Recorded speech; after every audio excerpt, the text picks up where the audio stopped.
Assalamu alaikum. That is, may God's peace be upon you. Welcome back to the Power of Educating Our Own. This is a podcast hosted by the Clara Muhammad Schools Network. We are a network of approximately 19 schools. Those schools are full-time, strong in, which is the term that we use for our weekend schools, and virtual schools. I am your host, Marsha Nivens Muhammad, and I'm here with my co-host. Patricia Salahuddin. Assalamu alaikum. Welcome, everyone. Yes, welcome back. So we haven't been with you probably in a couple of weeks. Last week we were at IWDM 50, Dr. Patricia and myself, Mhm. and it was a wonderful time just Mhm. being with the community and having so many people from our community be together. So I think many people are still on the upward swing of being in that space. And for those who were there and who weren't there, because I for those who also just weren't there, I think they're getting the residuals of of the energy that we're sharing as well. Um, Mhm.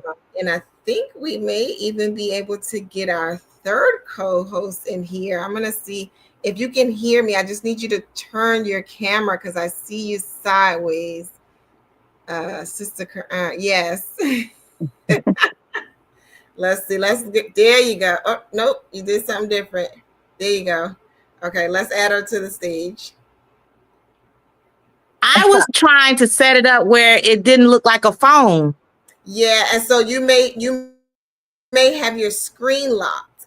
I'm not sure. So if you try to unlock Oh, your screen and then turn it, you should be okay. okay. I don't know if I'll do that right now. No problem. And so since we have you on screen, go ahead and introduce yourself. I am so excited to be here. Alhamdulillah. I am Quran Shakir in the ATL. I didn't realize we were on air. Mashallah. Bloopers. That's what we call bloopers. That's a real blooper. So, Alhamdulillah. Welcome, everybody. Yes, welcome, welcome, welcome. Yes, but today, we have another exciting show for you. We actually bringing back a guest who we had before, and we are going to talk about a subject that many people were so excited for the last time that we had this discussion. And so today's guest is Sister Terry Ali. She's a master gardener, and we're going to talk about starting and managing a school garden. And so, without any further ado, we're going to get our sister on screen. Assalamu alaikum. Let me get you off of mute. You all. Thank you so much for having me. And Yes. I've got a couple of grandchildren running, great grands running around, but they are all avid gardeners. So if they want to chime in, they are welcome to. And they are your nieces, Sister Karan. We welcome them. We have no problem with them. So if they want to jump in and Definitely. chime in, they are free to do so. Before we jump in our conversation, for those of you who are watching us, please put in the chat where you are watching us from. Give us the salams, greet us, and let us know where you're tuning in from. We also ask that you share this broadcast with others. There may be something beneficial for those in your communities that can use this information. And so let's talk about it. Starting a garden. So before we get into that, Sister Terry, tell us a little bit about yourself, and then how did you even get into gardening? Because I already know you love it. I can always tell when you talk, you love it. So, you all, I have to tell you that my professional life, I did not garden. I thought about it.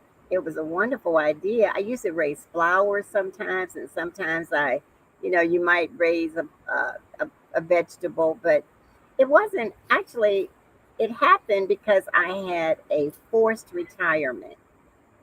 And I love to share this story because the earth grounded me. So certainly Allah knows best. And I found myself in my backyard a lot, going through whatever changes I was going through. Um, and I felt magic happen in my backyard. There's something amazing about putting a seed in the ground and it becoming a vegetable or a fruit and makes all of these seeds for you to reuse. And I thought, gosh, why is there hunger in the world? And then as I kept growing, I became certified as a natural grower because, sister, I can tell you anything I do, I just take it on and on and on because it's just a natural evolution as Allah has ordained it already. It's like Mhm. no matter what we do, we're not satisfied. And I remember Imam Wardeen, Muhammad speaking on this once that we're not satisfied until we just do it the best. That's just who we Mhm. are. It's like watching a baby walk. They're just not satisfied till they can skip and jump and hop, right? Mhm. So anyway, so I started, and Sister Karan and I were talking at the time. She was the principal at the school. I had my backyard garden for about 3 years. And actually, my children and grandchildren all were very involved. We actually took food to the market. We had so much food coming out of this backyard right here. And I asked her one day, I said, what do you think about us bringing the garden over to the school? And she said, yes, bring the garden. Sister Grant. She says, alhamdulillah, yes, bring the garden to the school. And we started from there. And actually, we had a couple of different places we were helping them to grow food, a few child care centers. And because once you start, uh, it is amazing, and it's almost like it's irresponsible to walk away. To be a Yeah. good earth steward is it's it's a blessing from Allah. I didn't ask for that, but I see that Allah has used me in this way, and I am Yeah. so grateful to bring this subject to us as a community. The Honorable Elijah Muhammad. We had all been studying that. I've been Muslim since I was like 18. This was back in the late 70s. Sorry, in the late 60s that we embraced Islam and under the Honorable Elijah Muhammad. And so we're learning how to eat to live was something that we Mhm. studied. And I also actually taught in the University of Islam in Cincinnati, Ohio. And we used the book a lot. And uh, at Temple Number 5 in Cincinnati, we did grow food, and we also had a cooler where we would have the farmers bring their food to the masjid. And I think many masjids had that going on during that time, if I'm not mistaken. But I guess that's really how I have grown to love it because this is the thing. So I picked this off my tree just for you all to see these. I have fig, Sister Quran, and fig leaves. And it might seem like something so simple, a fig. Allah mentions figs in the Quran, but when you look at uh, the nutrient value of it, it's amazing. It balances sugar. Mhm. It lowers cholesterol. Mhm. And so my neighbors, I had quite a few neighbors that have come over to pick them up, and I brought them out to the school. This fig leaf makes the most delicious tea, and it's one of the most nutritious things. And I said, because what occurred to me is that is it just the fruit and vegetable that I see at the store, or does Allah have more for us in that plant? And it goes back to you too, Sister Patricia, because she also has a fig tree. Mhm. Take some of those green fig leaves off and just take it in the house, rinse them off, and make you some tea. Oh, wow. Yes, ma'am. Alhamdulillah. So even though it's not doing the fruit right now, because they're very Uh-huh. picky, something may have happened, but the fig leaf itself, we don't have to wait. Same Okay. thing if you grow sweet potatoes, eat the sweet potato leaves. Yes. Yes. Yeah, if you grow squash, you eat the squash leaves. Now, you Mhm. don't do tomatoes or peppers. And so we can talk about that and we can learn more about that. But Mhm. it's interesting and it's amazing. And it's a blessing from Allah that I just feel like Allah is just pouring so much into our Mhm. school because I continue to be a student, number one. No one is an expert at this stuff at all. And it keeps you humble. I've killed more plants than I've grown. Um, so I know that's a long answer, but this is we started the garden. I think the school was in 2014 is when we started just doing a little bit with the school. And then after Sister Karan left as the director, the next director, she actually named it the Firdaus Community Farm. I mean, Community Garden, and she asked, and she wanted to make it mandatory education for all children to receive it. So now it's mandatory education. It's an extension of the science program.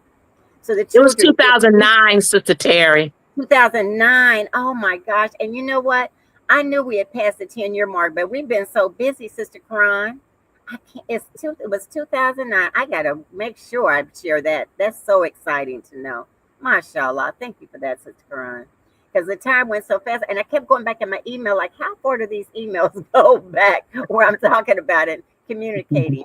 And that's what I want to talk about today, with all the people who are listening, whether you're a full-time school, as you mentioned, the majority of the 19 are full-time schools, or if you are a weekend school, or if you, and here in Atlanta, we have a lot of homeschooling going on. So we have a lot of backyard growers, and we are very connected to all of, as many of them as want to. Many of them are volunteers, and we make sure that they get the seeds and the plants that we have. It's no locks on our farm at the school. And, so it can be accessed. We have some people that come to garden at midnight. Hey, if that's what they love, I'll be home. We have a few gentlemen that like to garden at night in the summertime. And I think it's just a way of them to have something to do. They enjoy it, and they go to the garden and clean and do all kind of things late at night. I don't know if it's midnight or not, but it's later than I would do it. And I don't use that term loosely, farm, because after Dr. Khan was our principal, we have a new principal now, and that's Brother Khalil. And Brother Khalil, we decided to actually apply to be a USDA farm. The board helped us to do that, and it truly is a USDA farm. And now I want to talk about that too, so that people can understand some of the resources available to you if you are a USDA farm, and how easy it is to become one. Mm-hmm. Now, y'all got to keep going now. I'm trying to wait for you. No, we absolutely will. We absolutely will. I thought one of my counterparts was going to jump in. And so I love to hear you talk about gardening, like I said, because you feel the passion of it through the screen. And so so I guess let's talk a little bit about I know you talked about bringing the garden from the home to the school. Let's sort of talk about what was that like at first? If somebody wanted to have the garden be at their school now, right? What do they do? Do they plant things and cut? I don't know. Well, how do they get started? Where do they start? Those types of things. What do they need on the premises? Tell us. So I think that we're going to keep this real simple. When I sent you one of the documents that I sent you is, how to get started. But after I wrote it, I thought, wait a minute, let's make it real easy. Let's start with blueberry bushes. It doesn't really require anything, just some blueberry bushes. You just make a hole in the ground, and you need at least 3 of them. I suggest you use different varieties for the 3. Because the bees have a better chance to cross-pollinate them, and you come up with a very nice blueberry. The children will look forward to it. You can wave to it as you go in and out the door. You don't have to do anything to it. Just the first few months, water. It likes acid, so I often put pine needles around it, but you can use pine bark that you get at the Home Depot. I don't shop too much, though. Honestly, we do depend very much on what's already out in the yard. You've got a lot of stuff back there in anybody's yard. We got too much stuff in most of our yards. Yeah. Sister Karan has grown in her backyard. The soil is interesting. My neighbor has never amended her soil, and she grows everything in that hard Georgia clay soil. She says she grew up doing it, and she has no reservation about it. Now, at the school, we do add layers and layers of organic matter. Like we might grow cloves, and then you mold those cloves back into the soil, right? or we Mhm. might oats.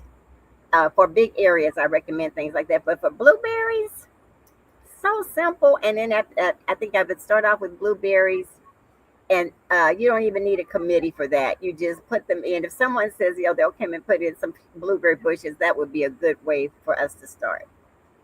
But I do want to get a little bit more technical now. Um, Nothing kills a garden like people getting tired and feeling like it's all on them, right? And so many people have started gardens, but they can't keep it up because it's just too much for them. Know yourself is what I'm saying. That's why I mentioned to you when I started. I started at a time when I had time. So one of the ways that you find people like me, because I'm just a community member, I'm a parent, a grandparent, great grandparent. Your community is full with those people. There are many people in the community around that school that have the time and will help if we let them know.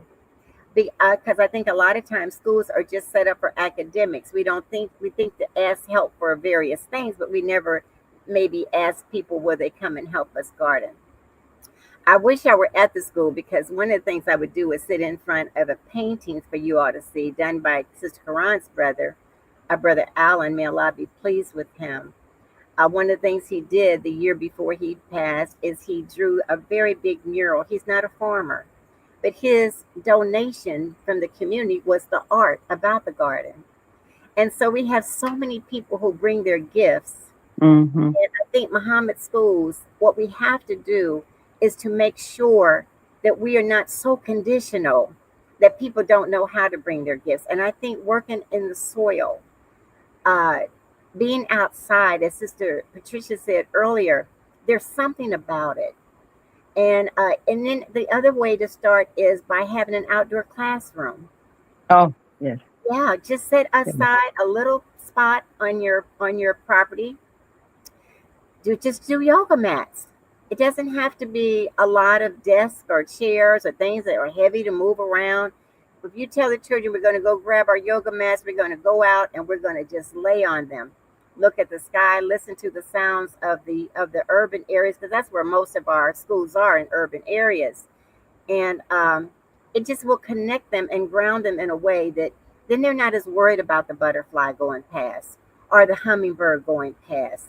Um, so these are some of the things that if you were just getting started, I think acclimating your own mind as an educator and children's experience to be outdoors would be a huge step in the Yes. right direction. Yes. And after they're out there, then as you're laying there on your yoga mat or you're sitting on your yoga mat, you're looking around the property and like, oh, I could put some flowers right there, or I could put something else there. And the reason I mentioned flowers, and I just want to say, most food starts out as a flower. And so if we can introduce children to flowers, I don't know if you've ever seen a squash flower. They're huge. It looks like a big hibiscus, right? Okra has a big hibiscus. Yes. Yes. Yeah. And so you can start children growing flowers for them, and they should be able to take them home. And, then you can do art in the garden. So Mhm. if you're not comfortable just laying mats out there for people to lay on, go out, take your mat, and sit out there. And everybody does art. They just pick something object out there and do some art around it. So that is one way, because we could talk about starting a garden. That's step one. But actually, step one is getting out the door and having education be outdoors. And it's amazing what Allah will reveal to you. And if you spend the whole school year and you do that, let's say you start out doing it once a month. I won't even put on you once a week, but eventually, inshallah, it'll be once a week at least.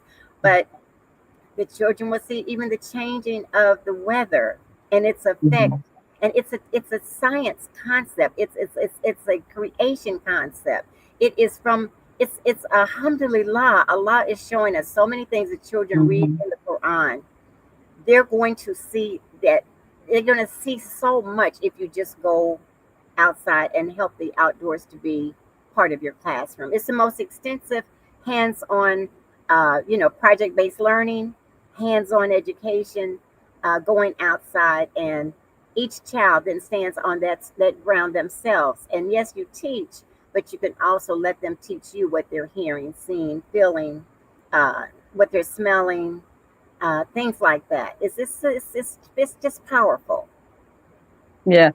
Sister Terry, as you were talking about going outside, and I thought about what that perhaps we could do a in service with the teachers, Yes. taking them outside and helping them to get acclimated to being outside and talk about the different things that they could observe, and eventually that will be a part of their lesson plan, where they would help the children to observe.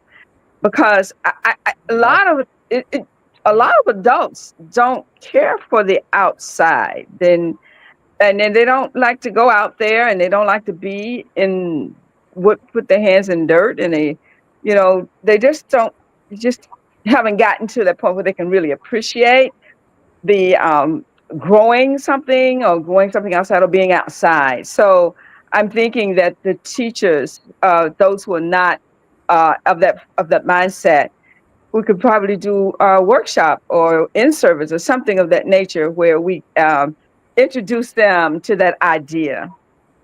I love that. I absolutely love that. And I think that if we can do it uniformly, so people are experiencing that, that would be absolutely fabulous.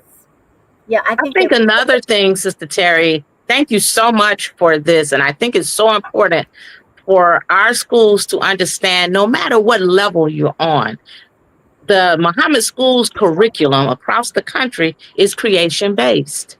That's what we do. That was the vision and the a part of the mission that Sister Clara Muhammad charged us with Imam W.D. Muhammad charged us with, and even the Honorable Elijah Muhammad and his teachings of this do for self.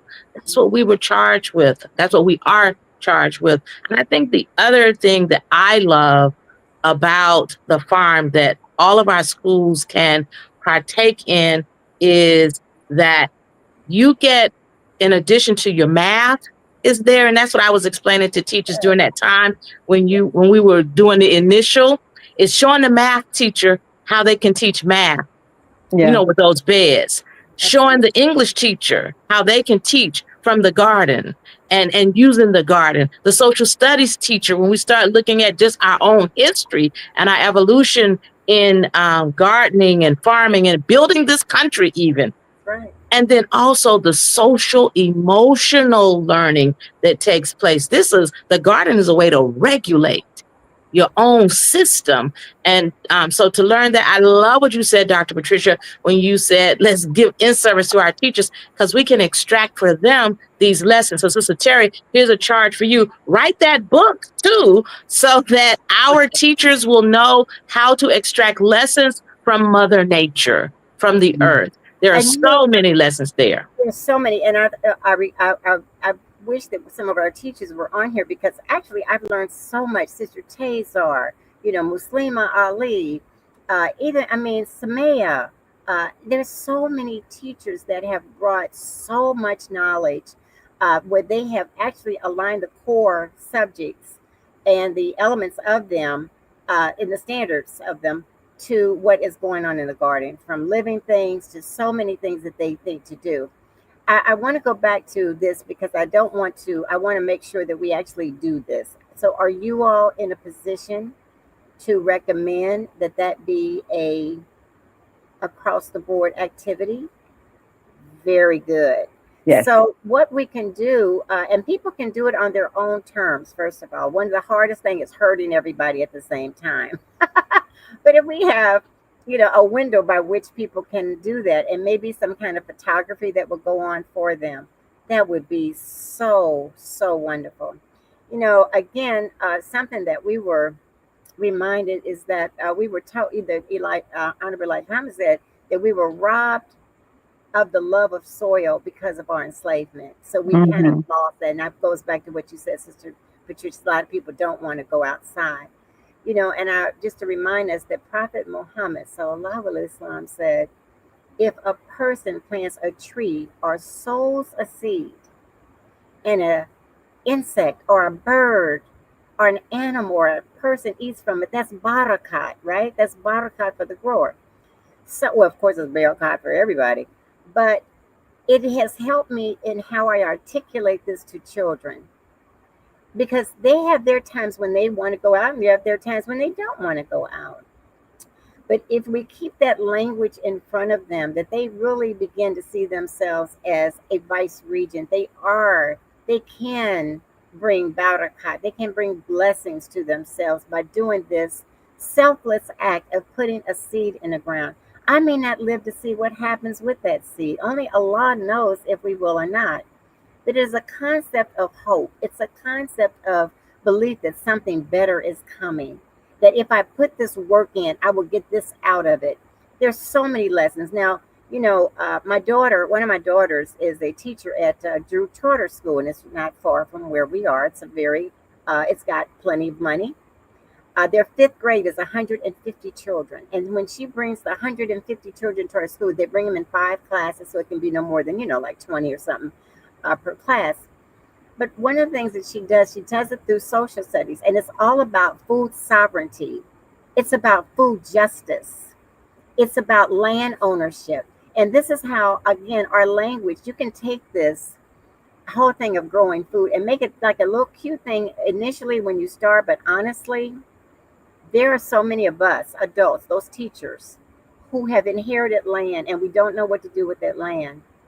We've inherited it, but it's owned by all of our cousins and we haven't figured out what to do. And with so many people are losing land like that.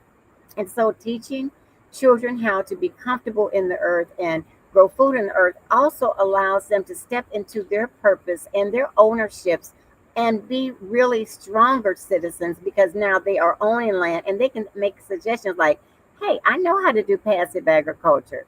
You can be a lawyer, you can be an architect, I can work over here at the school and we can still make money off this land if we understand how to use it. Yeah. So we also bring a lot of that in, but I'm not putting that on our schools at this point. It does take time to build that understanding. Mm-hmm. But one of the things I mentioned talking to the community, but you can also learn what farmers are around you. There are plenty growers all in the inner cities. Urban growing is all over the place. It's definitely in Florida.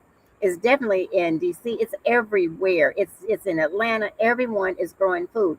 So contacting some of those people is a great idea too. Because instead of that teacher putting her hands in the soil, because maybe she's just feels like I can't do all that right now. But a farmer could come to your school. And especially if you can figure out, and really, Sister Karan knows this, most of them are such humble people. Yes. Yes. All you have to do is set up where they're coming once a week and they start growing one little plot of land. Yeah. If they do that and the children, the teacher always stays with me, and I recommend that for all the schools. We never turn children over to anyone because we also always have to be careful about all those kind of things. But the teacher is accompanying the farmer and going over the lesson, and then they're going out to see what he's doing. He helps we have plenty of women farmers. I'm one of them. I'm a farmer. But helping them in the soil, helping them to plant the plants, and then they go back in, and then that person cleans up and so forth. It takes some of the pressure off too. So just to reiterate, you could start off with a fruit tree or several. Then you could connect someone who's already growing. And you can also check amongst your grandparents of your students. I'm sure many of them probably know how to grow and have been growing all along. And it's the funniest thing though, when the grandparents and things come, they all want to tell me stories about how their grandparents helped them learn how to grow food, right? And it's an adorable way to cross generations. You can also have grandparents to come and you just have a plant day where everybody just comes and helps plant, or you have a day where and we do a lot of eating in the garden, y'all. Sister Karan, I have one of these photos. I wish I could show y'all Sister Karan, but this is a long time ago. Sister Karan was in the garden. Remember that time we were making that salad and they were excited? I remember. And I have that picture. Do you have that picture? Because the children don't eat salad. I'm like, oh, they eat salad. You just have to let them own it. When a child owns the garden, They own the lettuce. They own the tomato. They're more than likely to try a little bit. You know what I mean? So they'll taste it as opposed to us heaping it on their plate and saying, "Here, eat this salad." Mhm. You know, they'll be like, mm. And I wish our chef was on here because we have really been blessed in the last 2 years to have a chef. She is a scratch cooked chef, y'all. And she was raised on her family always had a garden in the backyard. So she's not afraid of the worms. Every time, every now and then, we'll harvest for her and it'll be something in them. Because we wash them about 3 times, but some of them worms hold on. I'm telling you, some of them worms are like, I'm going to stay in this. So, you know, but, oh, yeah, I am sorry. Here, sweetie pie. Uh, but I guess I'm just saying that having a chef, she's so smart. Like she'll take, let's say I have a whole bunch of kale. Well, you can only serve kale so many ways, y'all. Before the kid's like, okay, that's enough kale. She will hide that kale in the spaghetti sauce or in Taco Tuesday. Yes, yes, Mm, yes. that girl is so on. She's so on it that when those vegetables come to her, she will figure it out. And sometimes it is so mass, and the children don't because they're glad that their food they're growing is in the food now. But the point they can't recognize it. It's like oh, that's what that was. She puts eggplant and stuff, y'all. You wouldn't believe how she hides vegetables in the in the menu. So it's all Mhm. these things. So when I told you how I started this, don't you see why I'm amazed? Allah has us. It's like this overlapping of things that you Yeah. cannot anticipate. But once you open that door to Allah's earth, and I want to talk this other thing. I mentioned about the picture of Allah. Oh, I see what I got. Here you go, baby. Here it is. The picture of Allah. I got too many phones. The picture of Allah. You know, so we were teaching a ninth grade class. And you know, these kids have been gardening since they were in kindergarten. You know, they're like, oh yeah, right. We're not out. We not, our nails are done. You know, we ain't trying to sweat no more. That kind of thing. This is high school. And when we started the culinary class, Sister Tazora thought, well, let's have them do, and also Sister Baina, our Sister Baina. Yes, yes, yes. May Allah be pleased with her. But Baina had the children break down those vegetables and say and learn what all the nutritional value in them, and then she connected it to parts of their bodies, right? So now we're talking about the maturation process and how your body has to build up a certain surplus in order for you to be an adult and function as an adult, from pregnancy to so many other things. We did it for the boys and the girls. But the point I guess I'm making is that I never dreamed, you all. We just wanted to show kids that food came from the ground and Mhm. take this in such a way that it is absolutely amazing. Mhm. So those are the steps. Take your folks outside. But I would, if you can get a hard date for that, that would be awesome. And Mhm. it should be before October, if possible.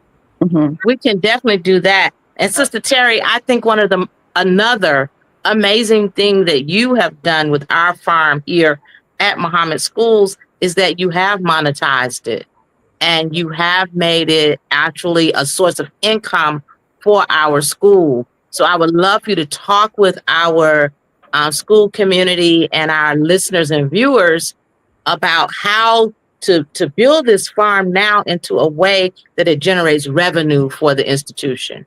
Oh, that's so good. Thank you. So one of the hats that I wore in my professional life, I taught community how to write proposals in order to compete with bigger agencies for federal dollars and for state dollars. So, and I also was a part of the process for procurement. You know what, how you use money to make things function and so forth. So, I began to write proposals, and again, Sister Karan was with me with the very first one. We did it for Captain Planet, remember? And your son Marcus, and Rashida's daughter Naima, and your sister Jamila. So I'm telling you, this is a hodgepodge of folks, and we all went to listen to Captain Planet and see what their plans were, because it's a Captain Planet Foundation, not the movie, Captain Planet Foundation. Uh, And they give you a garden bed. They give you an outdoor kitchen. They gave us Vitamix machines and all this. I'm like, whoa, this is so good. So they don't give money, but they give supplies. I was gonna say, and tools, And remember? tools, yes. And remember, they won something that day too.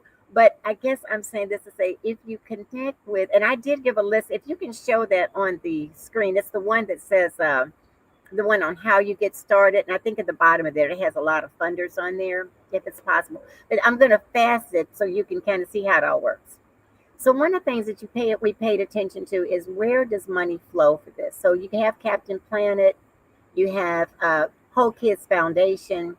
They all do small grants, like 3,000, and we just coasted on that, didn't we, Sis Karan? We were okay because most of our supplies came from the community anyway, and from the school, and we were on school property, so we didn't have to, buy anything. Um, but little by little, we began to overlay those grants. So then, after like 2 years, you may have like $10,000 now because you have several grants overlaid. Then I learned that if we become a community garden, that's why it's the Fordos Community Garden / farm at Muhammad Schools of Atlanta. Because if you're a community garden, that's a whole nother stack of money that comes through. It's a whole venue that comes through. And if you scroll down to the bottom of it, yeah, right in there, resources. I don't know if people can see that. I hope they can. But the idea is that because community dollars were available, I was now able to apply for $10,000 grants with the same material.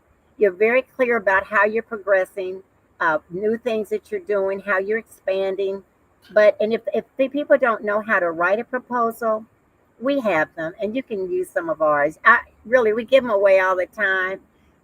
Take the proposal, just redo it for your name, make sure it fits what your goals are, and just submit it to the same people we've submitted to. Everybody that I gave you on this list are people that have given us money. You're not sure how they're going to respond to us because we're Muslim, we're Black, we're urban area. All those things have in your mind, like they're not going to fund us. But yes, they have funded us and funded us very, very well. And then after you do the community portion, so now I'm doing community gardens, school gardens. I'm getting money from those venues. So that's also why we wanted to become a USDA farm, because USDA farms get other resources, and you can really, write for like $50,000 grants. Like when we put in the wind tunnels, we have 2 hoop houses at the school. Both of them. The first one was a gift from USDA for about $10,000. It's a beautiful, spot. And I think on the other sheet, I hope people got that. So if you switch to the other sheet, I'm just going to go slow while you switch over to that other document that I gave you. I kind of want them to see that picture, the front of that one too. But they do what's called a cost share. I think, Dr. Patricia, you and I were talking about irrigation.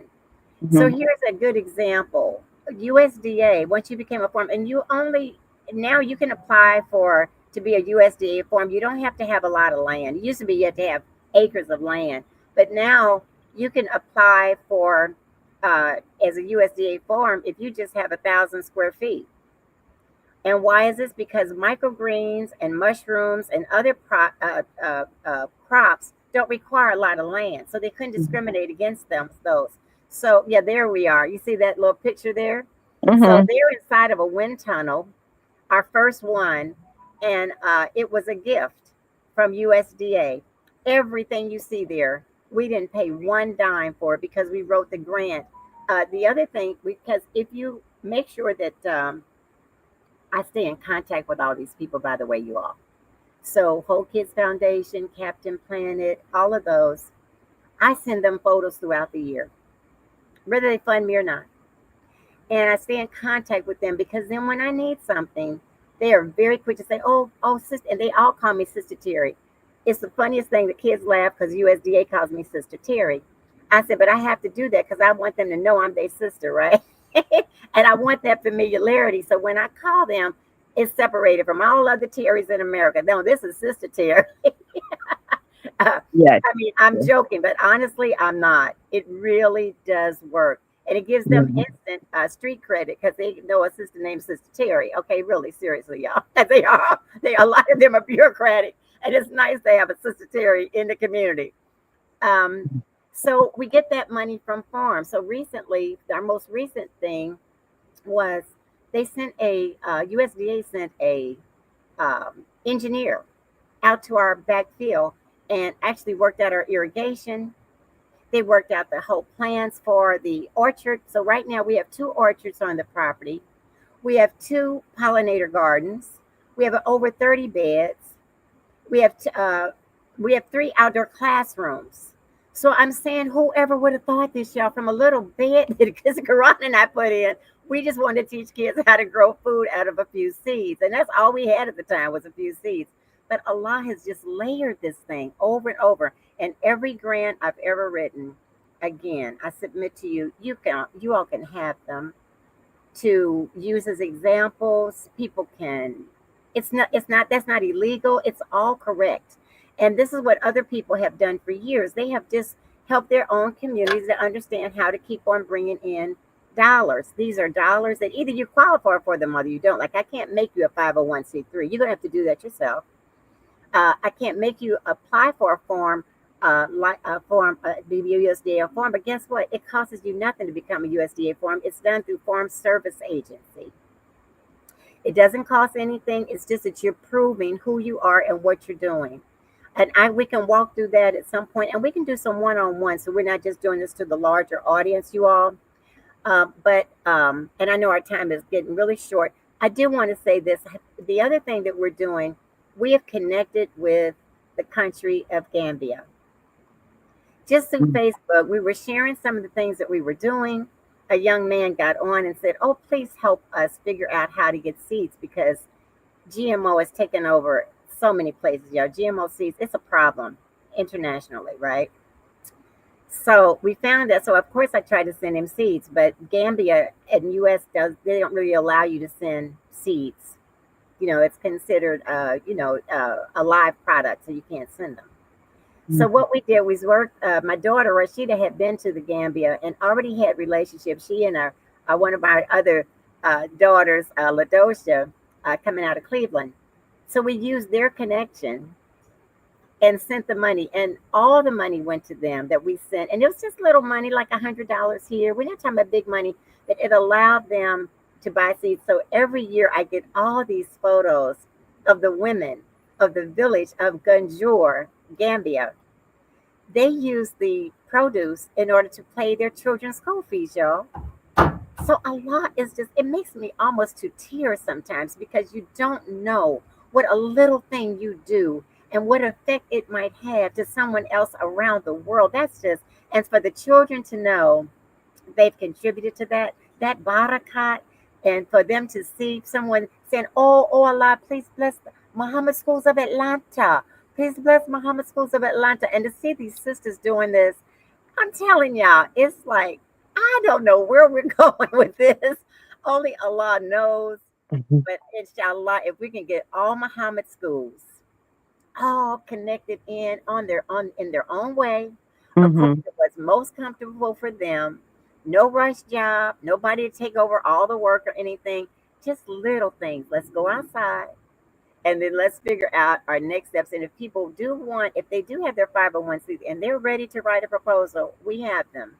And they're welcome to have them. And I offer these to all the farmers, actually. Farmers that are around us. We're part of the Black Farmers of Atlanta. It's about 60 of us. Because, sometimes if a bug eats our food, we want to know that we can get food from another farmer. And our chef goes around and gets food from different ones and goes to different markets and so forth. So I know this is a rush trying to do it in an hour, but I'm praying to Allah. Oh, Allah, please bless our community to understand that our food is critically important. You don't know what they're putting in the food. Either you ate before you got on this call with us, or you're going to eat when you get off. And where your food comes from matters. And it needs to come from, at least you need to have some fresh food that's going in your body daily. And if you just do, you can take an old gutter off the house that fell off, put some soil in there and grow you some kale. Now, can make it simple. But I'm saying that if you want to make it better than that, and I do need to say this. We do practice safe food service because these are some of the certifications that honestly you should get because people don't want to eat your food if they think you've been doing crazy stuff with food, right? So you do need that also. And again, we can talk about this and take our time, but don't let anything stop you from putting in some blueberry bushes and going outside and laying on the yoga mat. You can do those right away. Absolutely. And so for those of you who are just joining us, you are watching The Power of Educating Our Own. This show is hosted by the Clyde Muhammad Schools Network. Our guest today is Sister Terry Ali, Master Gardener, and we're talking about how to start a garden at your school. And listen, when Sister Terry starts this conversation about gardening, it just kind of just goes, right? And so we've talked about the simplicity of getting started, right? Just kind of going with a blueberry bush, right? And not like stressing yourself about creating this whole big garden.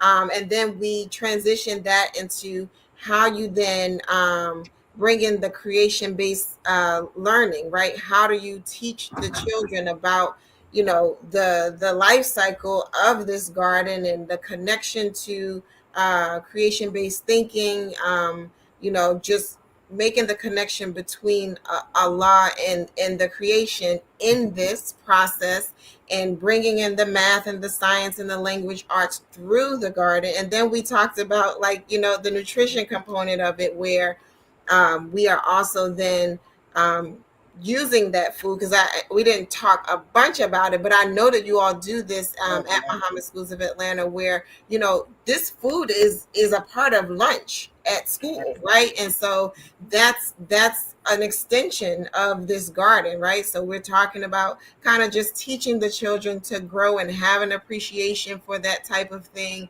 teaching them about creation in general, bringing it into the curriculum, and then bringing it into the lunchroom. And I think that being able to take this one concept of garden and put it in all of these different forms is amazing. And then on top of that, we sort of landed with the discussion around having, like, being an actual certified farm, um, in your area, whether you're in rural rural area or in the city. And we know that urban gardening is definitely something that is more popularized now, and we see it in so many ways. And then lastly, sort of bringing in the having fresh food, and all of that is like out of a discussion about having a garden at your school. That, I mean, I share your sentiments, Sister Terry, in that, like,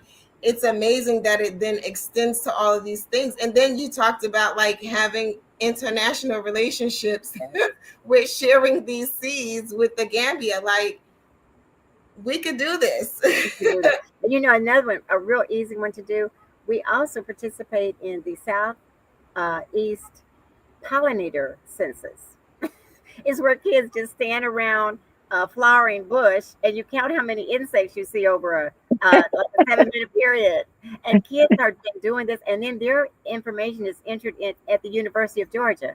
Now, we didn't plan to do that either, but we actually keep bees. We actually are beekeepers now. We have 2 hives in the back. Someone just said to me, I think it was Brother Hussein, said, you want some chicken, Sister Terry? I'm like, oh, don't get Sister Tazar started, because I don't want to. I don't know if I want to do chickens, but y'all can go on and do those if you want to. So, but for our listening audience, you know what? I would like to give a little quiz just for a minute, and I hope people put these in the chat that you can see. But our Prophet Muhammad Sallallahu Alaihi Wasallam spoken of and enjoyed 6 fruits. I want to see if people can name some of them. Just go ahead. What y'all think? Just give me what you think. You see it? Are they able to write anything in there? Oh, good. What do you see?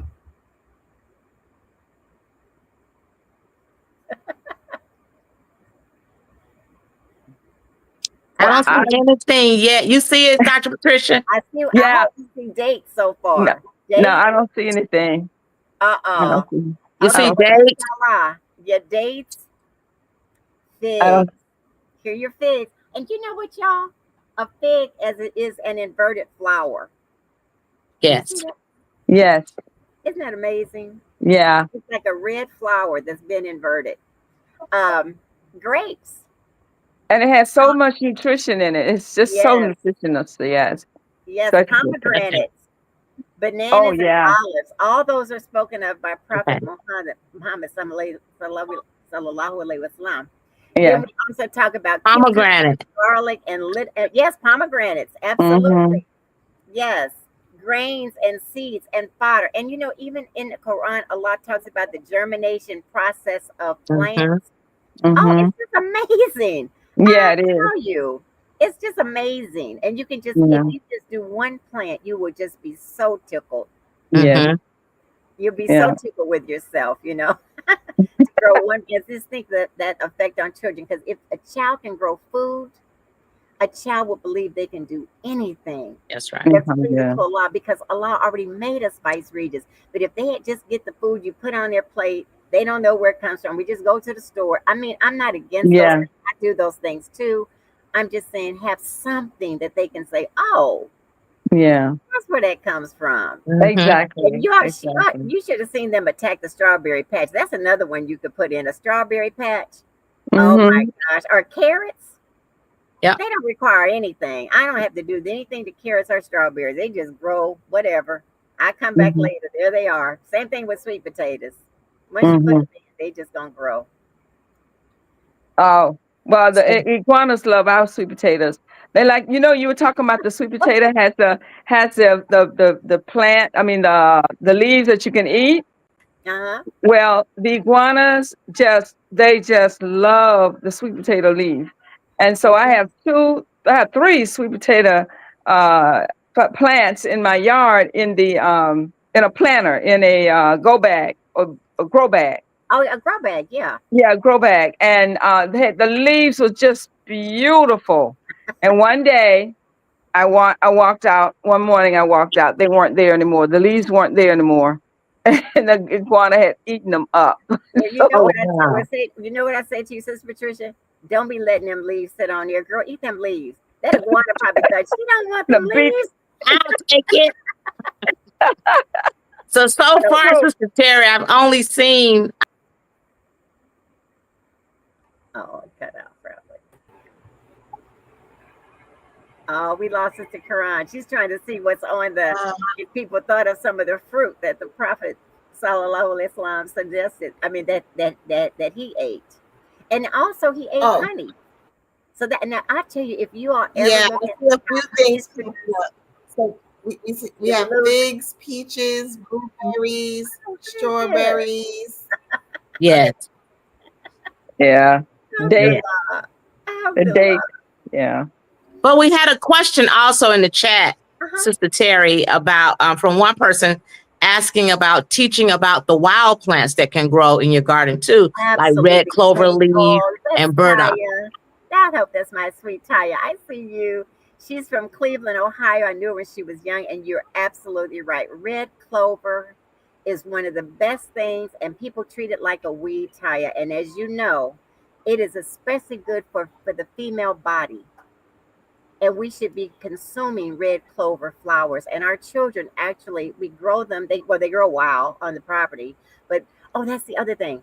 We made an agreement with the school to never use any kind of pesticides, any kind of herbicides on the property. So that's another big step to make.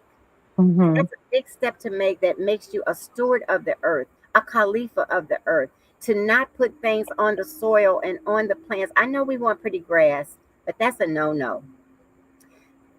I'm being Yeah. pretty. It's a no-no. And Yes, it it is. and you don't want to kill all the insects. If you start killing all the insects, 90% of our food comes from bees pollinating the food. Mm-hmm. And these pesticides are not they are indiscriminate. They kill everything. So back to Taya's point, we also use so many things. There's this really sweet wood sorrel that grows. It looks like a little clover that grows in every crack of a sidewalk, and it tastes like lemons. Oh. Yeah, and if you pick it and please don't eat a whole bunch of that stuff. Just take a little taste, y'all. Make sure it tastes like lemon, and if it does, it's probably wood sorrel. But we can. That's the other thing and if you all want to, I'm not sure how your in-service trainings are, but we have some really good people who are capable and able to teach, to do some in service anytime you all want to, and we can just do little pieces at a time. Okay. For sure. Because what you don't want to eat anything that you don't know what it is. Taya has really been developing her garden for a number of years. And, I knew her mom, and they were always very curious and always good researchers. So we do a lot of research in the property. We have hired an herbalist. We have hired an arborist, because when you have grant money, see, you can do that. Mm, You can spend a mm, little money over here and a little money over there. mhm, Um, mhm. and it's a wonderful opportunity to really tap into the community's knowledge, because there's a lot of knowledgeable people out here. I think about your sister Jessica Muhammad. She can go all over the whole Muhammad School's grounds and tell you every tree that's standing there. We're all like, oh, okay. So I've learned so much. I've learned as much as I've taught. I have learned from so many people. Yeah. I agree with you about when you said ask the people in the community. We started a weekend. We have a weekend school at Club Muhammad School in Miami. We have a Club Muhammad School. We also have a weekend school. And I was talking about my son introduced me to one of the brothers who has a farm. And he said, "Mom, he has a farm and he's in Naples and blah, blah, blah, blah." And I said, "Oh, wow, that'd be wonderful. We're going to do a garden here at the school. We're going to start a garden at the school for the weekend school." He said, "Oh, I'll help you." And I said, "Oh, okay." And so he started talking, and I said, "Okay, well, where do I go to get the dirt? Blah blah blah." He said, "Don't worry about a thing. I will bring the dirt. I will bring the plants. I'll bring the seeds." And he did. He brought everything that we needed, and he came out and he worked with the students and got them started with a planter that we made. And he told me, you got to make sure that you cover this because the iguana's going to come. So you guys may not have iguanas y'all have deers and rabbits and things like that. We have iguanas.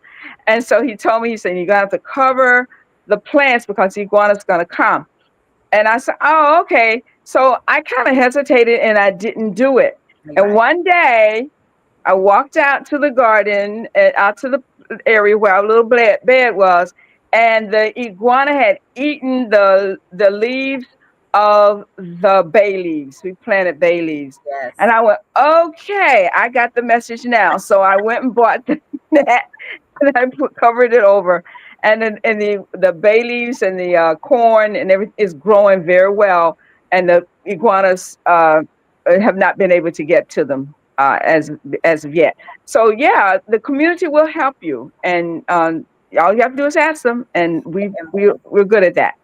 Yep, that's amazing, and that's a beautiful story. And if he could come back ever so often to save you, and because I tell you, harvesting, and this is where middle school comes in. Middle school are their main; they are harvesting masters under the tutelage of Sister Tazar. But we just have so many people. Iman's Atlanta, Iman, Central with Iman Mansour. They put a fence around the garden, and I thought, Hmm. we don't need a fence. And do you know, right after that fence was up, here comes a whole flock of geese. They just was like walking up the driveway. I was so glad that fence was in place, because they were just standing there looking at the fence like, how we gonna get over this fence? So, and then we have this hawk that we say is our protector. Because people say, "Well, you don't have anything eating your food." I say, "Because those hawks are up there. They're hiding from the hawks. So they might eat something, but they don't eat much."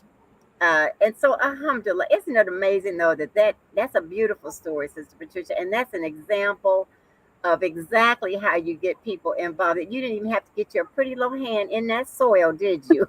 No.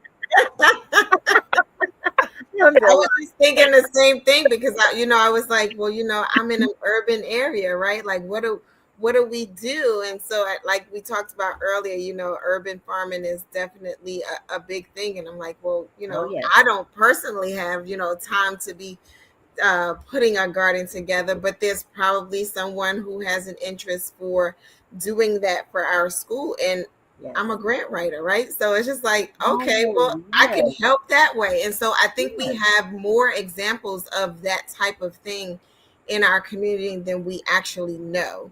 And Mm-hmm. to Dr. Patricia's point, as we begin, and to your point too, Sister Terry, as we start to have those conversations about what it is that we want to do, Allah will send the help. He'll Yeah, send the help, because that's right. we have Oh, so that's the many truth. professionals in our community in various different areas, and you'll just see how it comes together when you didn't even know what it was going to be. Right? You said you just bought the garden from your house to the school just to plant some stuff, and now you're sending seeds to Gambia. Yes. And a sister just called me today. They got a whole sisters group that's looking for something to do. I'm like, so she's calling me. Oh, can we come and help in the garden? I'm like, yes, absolutely. And we have Muslimas Endure. They come once a month. And it doesn't seem like a lot when you say it's once a month. But y'all, I'm telling you, when they come that once a month and they work those 2 hours, they do these very specific tasks. Like they cleaned all the tools a couple of weeks ago. All the tools are clean and ready for students to use. Just little things. It doesn't. I mean, I tell some sisters, just come and just come and bring some tea so we can sit in the garden and drink tea. There's there's all kind of things that we can do, and it's a room for everybody. Yes. During Yes. Ramadan, we had iftar in the garden. It's amazing what you can do. People wanted to have iftar in the garden. They have iftar in the garden at the masjid too, but sometimes the garden teams like let's all just meet and have iftar over here. And then families, yeah, we have helped so many families. And this last thing, I'll leave you with this, because I know it's time for us to get off here. But during COVID, when I tell you people came to the garden, we did COVID planting, so nobody had to be huddled up in one area. It was kind of spread out. That's really one of the reasons that we spread out so much, because we had money and there was money available during COVID, and that's when we got the classrooms and outdoor classrooms. But I have photos of people who passed away during COVID, and they Mm. were in the garden, and a few Mm. people came because their relatives were very ill. I'm telling y'all, it's just been an amazing journey. When the community owns that garden and they believe they have access to it and there's no locks. That's our experience. I'm not telling you all to do it because it might be your backyard. You may have to lock it. But for this community here in Atlanta, it's been very, very important. Access has been very important. No permission needed. All we needed to do is just let me know what's going on, or let someone at the school know what's going on. Usually I always, and the principal knows everything I do, by the way. Oh, I should say this. All of our grants go through our principal and our financial officer.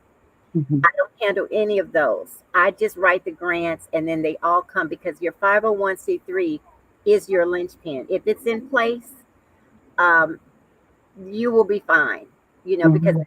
you can account for every dollar. And when you write your reports, you can get your printouts from your financial officer of how you spent your money. And you can categorize, like this went to supplies and this one, it doesn't have to be. Most of them don't even want all that from you. Man, these funders, y'all, they want these one-page digital applications now. So it's you don't have to sit and write pages and pages and pages. Is that your experience too, Sister Marcia? So so I don't write for gardens, but Okay, yeah. I write federal, Oh, state, you and write the city and I'm bills. not good at So that at they, all. they are they are tons of pages, but Yes, they are. I've also written some others that are very simplistic in nature, and so Yeah, you're giving them an overview of what it is you're trying to do. They that's want to all. be able to give the dollars, and Yes. as long as you meet the requirements, it's a pretty basic process. But I Yes. also write the 100-page ones too. Well, we're gonna take lessons from you.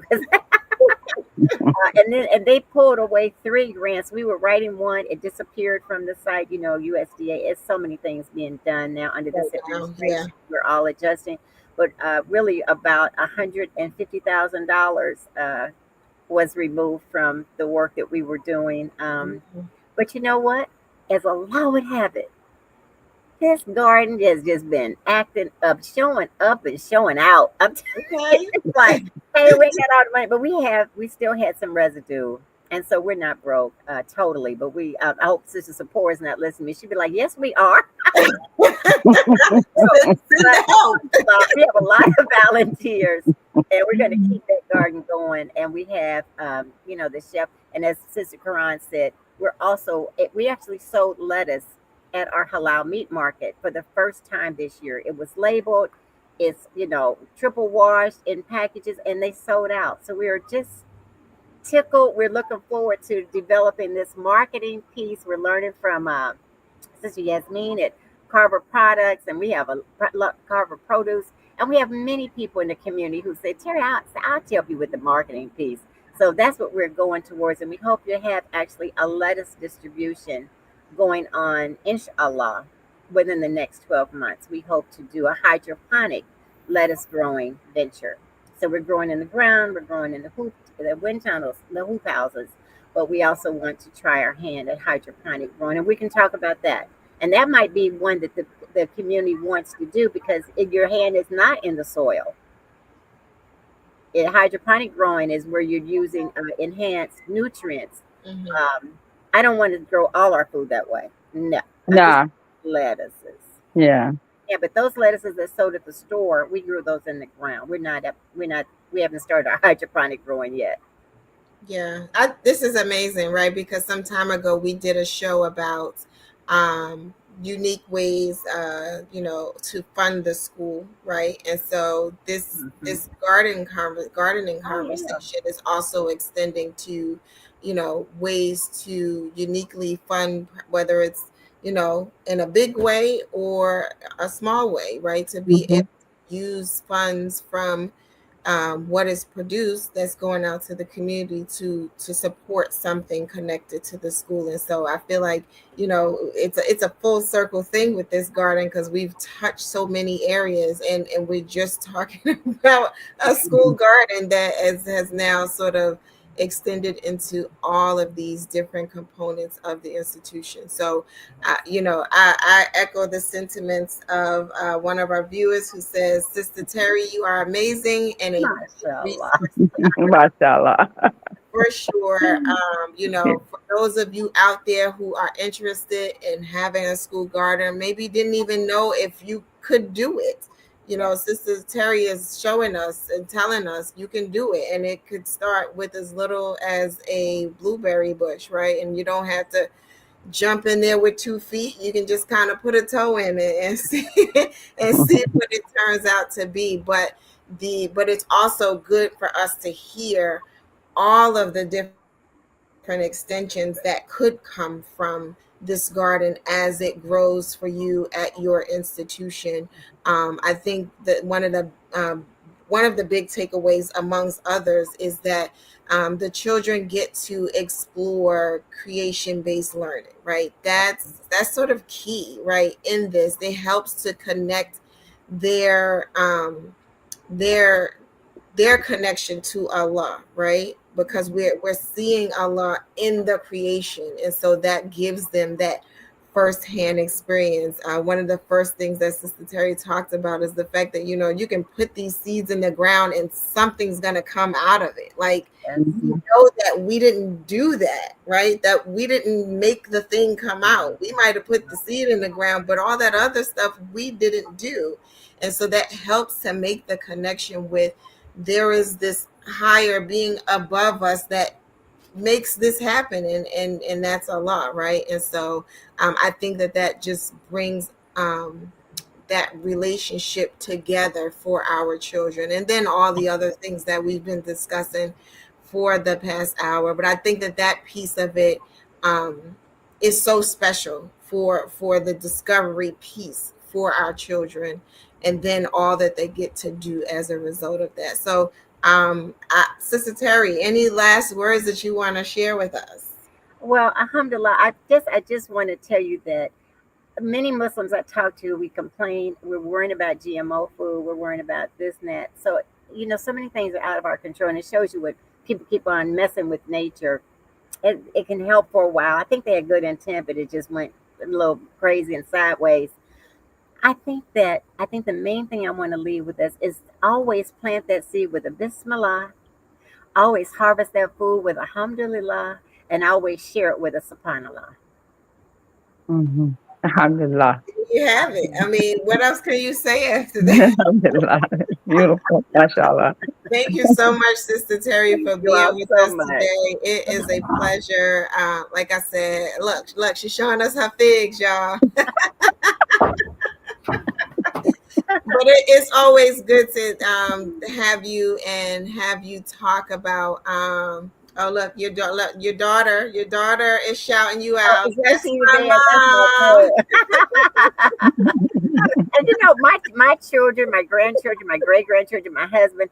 I'm telling y'all, honestly, they have done that thing. Sometimes they have laid cardboard over all the grass, Oh, tacked it down, watered it down, put a load of wood chips on it, and that's how we set our beds on top of that cardboard yeah, and wood chips. And that's one of those skills that they'll never lose. They'll Mm-hmm. always know how you started gardening from nothing, and that's how our students have learned how to garden. yes, They so matter of fact, no, I don't know what to do. And they say, okay, well, what to do? They say, oh yeah, we need some cardboard and we need some Mm-hmm. wood chips. right, Next right, thing you know, they're off and running. You know. Mm-hmm. And absolutely, these are yeah, lessons they will never forget.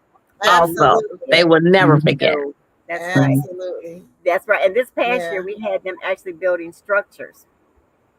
They built structures with things that they found in the forest. We went to one of the urban food forests and did that. But that's what I'm saying. It's so many people going to come to your aid. So many people Mhm. going to have things that the Boy Scouts and Girl Scouts. So many people going to say, "Oh, I'll help with that," or "I'll take Wednesdays" or something because they're looking for activities anyway. So, may Allah bless you all. I love you all. You are doing such a great job. So, any way I can be of help to have more schools put their little finger in that garden, I'll be happy to. May Allah reward Yes, you all. ma'am. And it's just exciting to hear you talk about it because I think you Yeah. get excited because you're so good at what you do and you kind of just extend that excitement. I'm like, oh, I think I want to go outside and plant something. It's contagious. Alhamdulillah. Absolutely contagious. Alhamdulillah. But this wraps up today's show. We were talking about how to start a school garden, and you can catch us back here on the Power of Educating Our Own as we bring you topics of discussion that are beneficial for us to enhance what we are doing at our institutions, or things that just benefit the development of children, the development of our teacher base, and the like, so that we are on an upward swing. And so with that, we will be back here next Sunday at 7 p.m. Eastern Standard Time. I don't remember the guests, so if somebody remembers, please share. If not, come back and be surprised. Right. Just make it a habit to come every Sunday at 7. That's right. Exactly. You That's will not be right. disappointed. You will not be Absolutely. disappointed. Absolutely. So this Inshallah. has been the Power of Educating Our Own. Until next time, assalamu alaikum and have a great week. Assalamu alaikum. Sister Clara Muhammad, a black Muslim woman from Macon, Georgia, was an extraordinary leader and pioneer. Her contributions, especially in the development of Islamic education in America, paved the way for thousands of Muslim families to take ownership of their children's future, starting at a time when homeschooling was illegal in the United States. She eventually established a network of schools that was later named Sister Clara Muhammad Schools in her honor by her late son, Imam Warith Din Muhammad, rahimahullah. Sister Clara Muhammad helped to establish the important role women had in early Muslim American history and was an inspiration to future generations of leaders. Without her, there would not have been a nation of Islam, or the unique Sunni Muslim community that evolved from it, one that was acutely aware of the concerns and aspirations of women. May Allah have mercy on Sister Clara Muhammad.